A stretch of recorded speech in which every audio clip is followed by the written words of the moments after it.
मैंने इस स्लाइड में कुछ आगे नहीं करवाया, सिर्फ आपके लिए आपको बताया था कि मेमोरी मैप बनाया मैंने। हम डिस्कस कर रहे हैं कि अभी तक हमने क्या चीजें पढ़ ली हैं, ताकि आपको थोड़ा सा आइडिया रहे कि हम कहां पर चल रहे हैं।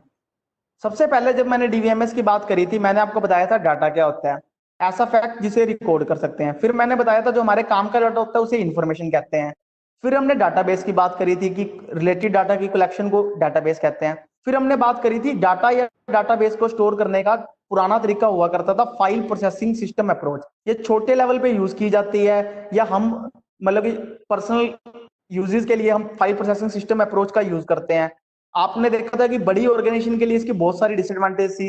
हमने बात करी थी कि इसमें डाटा बहुत बार रिपीट हो जाता है, सिक्योरिटी कंसर्न्स थे। फिर हमने बात करनी स्टार्ट करी थी कि इसका जो सोल्यूशन आया था डीबीएमएस के रूप में, इसका सोल्यूशन इन्वेंट किया गया था।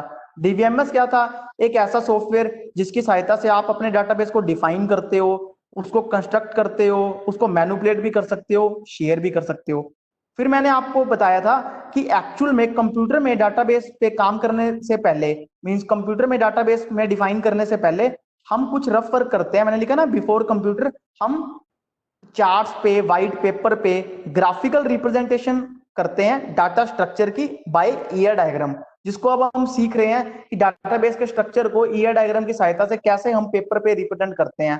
फिर मैंने बात करी थी कि ईयर डायग्राम में तीन चीजों को रिप्रेजेंट किया जाता है, एंटिटी को, एट्रीब्यूट्स को, रिलेशनशिप्स को। हमने एंटिटी को रिप्रेजेंट करना सीखा, रेक्टेंगुलर बॉक्स से रिप्रेजेंट करते हैं। हमने एट्रीब्यूट को भी सीखा, रिलेशनशिप को हम आगे आने वाले टाइम में सीखेंगे।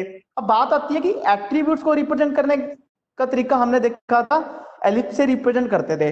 फिर हमने देखा था कि एट्रीब्यूट्स को आप बहुत अलग अलग पार्ट्स में डिवाइड कर सकते हो। मींस आपका एट्रीब्यूट सिंपल भी हो सकता है, कंपोजिट भी हो सकता है। कंपोजिट को आपने देखा कि एट्रीब्यूट की फर्दर डिवीजन कर देते हैं। फिर हमने बात करी थी एट्रीब्यूट सिंगल वैल्यूड भी हो सकता है, मल्टी वैल्यूड भी हो सकता है। मल्टी वैल्यूड के लिए आप डबल एलिप्स यूज करते हो। फिर हमने आज सीखा था कि एट्रीब्यूट स्टोर्ड भी हो सकता है और डिराइव्ड भी हो सकता है। डिराइव्ड को आप डॉटेड एलिप्स भी यूज करते हो। और आपको बताया है कि डिराइव्ड को हम एक्चुअल में डाटाबेस में स्टोर नहीं करते, सिर्फ हम इसे ईयर डायग्राम में रिप्रेजेंट कर देते हैं, यह बताने के लिए सामने वाले पर्सन को कि अगर हमें इस डिराइव्ड एट्रीब्यूट की वैल्यू की फ्यूचर में जरूरत पड़ेगी तो हम ऑलरेडी किसी ना किसी एट्रीब्यूट से कैलकुलेट कर लेंगे। यदि मैं किसी एट्रीब्यूट से कैलकुलेट नहीं कर सकता, फिर मैं ड्राइव्ड एट्रीब्यूट को भी अपने ईयर डायग्राम में रिप्रेजेंट नहीं करूंगा। तो इस चीज को आपने अच्छी तरह सीखा।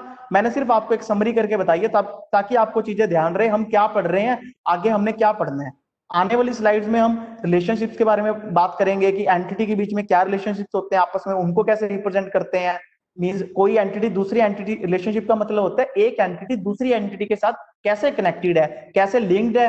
ये सारी बातें हम आने वाली स्लाइड्स में करेंगे। फिर जब हम पूरे ईयर डायग्राम को सीख लेंगे, तब हम कंप्यूटर में डाटाबेस को बनाना, स्टोर करना, उसमें कुछ चेंजेस करना, वो सब भी सीखेंगे। Thank you.